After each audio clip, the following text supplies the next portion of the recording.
আমি একটি সাইকেল। আমার সম্পর্কে প্রত্যেকের একটি ধারণা আছে। দরকারে চালাও, নইলে ফেলে রাখো।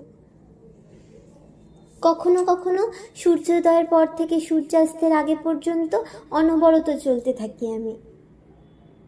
হ্যাঁ, মাঝে মধ্যে বিশ্রাম একটু পাই ঠিকই, কিন্তু সেটা কড়া রোদ্দুরের মধ্যেই। মাঝে মাঝে আবার ঝড় বৃষ্টির সম্মুখীন হতে হয়। আমার চেনের দাঁতগুলি যেন যেন আটকে আটকে যায়। আসলে কি, ওদেরও ওই সময় চলতে খুব অসুবিধা হয়, কিন্তু তাতে কি, বলতে তো পারি না। তবে এসবের থেকেও বেশি কষ্ট হয় যখন দিনের পর দিন আমাকে এক জায়গায় নিশ্চুপ হয়ে পড়ে থাকতে হয়। কখনো একদিন, কখনো এক মাস, কখনো বা তারও বেশি।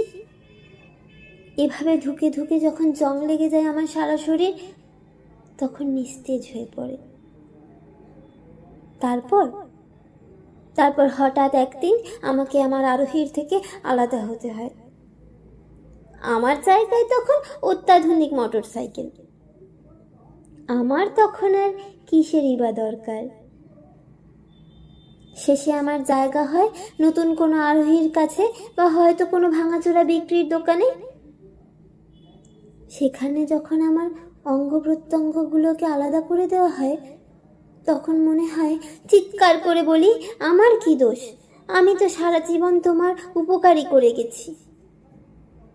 কিন্তু তাতে কি, বলতে তো পারি না। তাই শেষমেশ আমার ভগবানের কাছে প্রার্থনা করি, ভগবান, পরের বার আমায় তৈরি করলে সাথে একটি জীবন আর কথা বলার জন্য অন্তত একটি মুখ দিও।